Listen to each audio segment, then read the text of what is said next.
మనం ఏ శుభకార్యాన్ని ప్రారంభిస్తున్నా ఎటువంటి విఘ్నాలు ఆటంకాలు కలుగకుండా కోరుకొని ముందుగా సజావుగా వినాయకుడినే పూజిస్తాం. వినాయక స్వామికి విఘ్నేశ్వరుడని కూడా పేరు.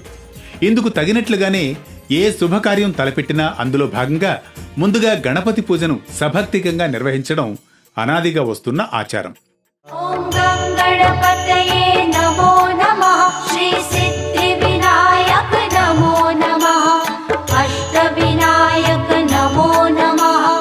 గణపతి బాప్పా మోరయా. ఇందులో భాగంగా వినాయకుడి పూజకు ఎన్ని రకాల పువ్వులు వాడినా, ఎన్ని రకాల నైవేద్యాలు పెట్టినా గరికను పెట్టకపోతే వినాయకుడు అస్సలు ప్రీతి చెందడం జరగదట. గరిక లేకపోతే వినాయకుడి ఆరాధన అసంపూర్ణమనే చెప్పవచ్చంటారు. ఇందుకు అనుగుణంగానే వినాయకుని గరికతో పూజిస్తేనే అది సంపూర్ణ ఫలితం ఇస్తుందంటాయి మన ధర్మశాస్త్రాలు.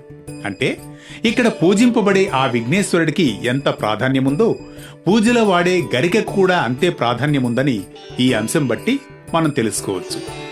ముఖ్యంగా వినాయక చవితి వచ్చిందంటే చాలు వినాయకునికి కావలసిన పూజలో గణనాథునికి 21 రకాల పత్రులతో పూజలు చేస్తారు.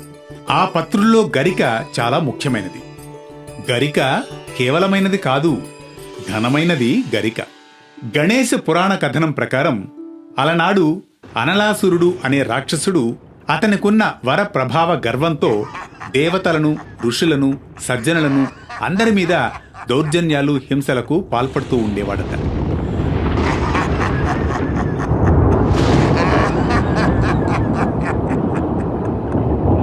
అనలాసురుడి వల్ల తామెంతో బాధలకు గురవుతున్నామని, ఈ రాక్షసుడి బారి నుంచి తమను ఎలాగైనా కాపాడమని దేవతలు వినాయకుణ్ణి ప్రార్థిస్తారు. దీంతో ఆ అనలాసురుడి అంతానికి నడుం కడతారు ఆ వినాయక స్వామివారు. వినాయకుడు అనలాసురుని సంహరించేందుకు బదులుగా ఆ రాక్షసుణ్ణే సరాసరిగా మింగివేస్తాడట.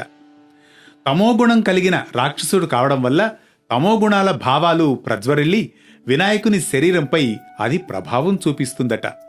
ఇందుకు ప్రతిరూపంగా అనలాసురుడి శరీరం వల్ల కలిగే తీవ్రమైన వేడి కారణంగా వినాయకుడు భరించలేని బాధను అనుభవించడం జరుగుతుందట.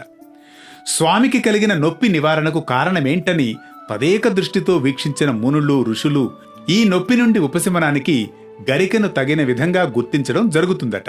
అందుకు వెంటనే ఋషులు గరిక గడ్డిని ఉపయోగించడం ప్రారంభిస్తారట. అంతే, వినాయకుడి శరీరంపై కొద్దిగా గరికను ఉంచి మర్దన చేయడంతో వెంటనే స్వామివారికి మంట, నొప్పి నుండి ఉపశమనం కలుగుతుందట. అలా ఆ వినాయకుడు గరికను చూసినా, గరికను స్పృశించినా ఆయనలో ఒక రకమైన దివ్యానందం కలుగుతుందట.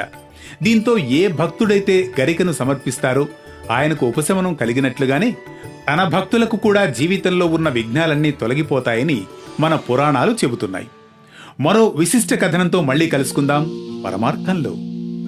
सुखकर्ता दुःखहर्ता वार्ता विघ्नाची नुरवी पुरवी प्रेम कृपा जयाची सर्वांगी सुंदर उटी सिंदुराची कंठी झळके माळ मुक्ता फळाची जय देव जय देव जय मंगल मूर्ती दर्शन मात्रे मन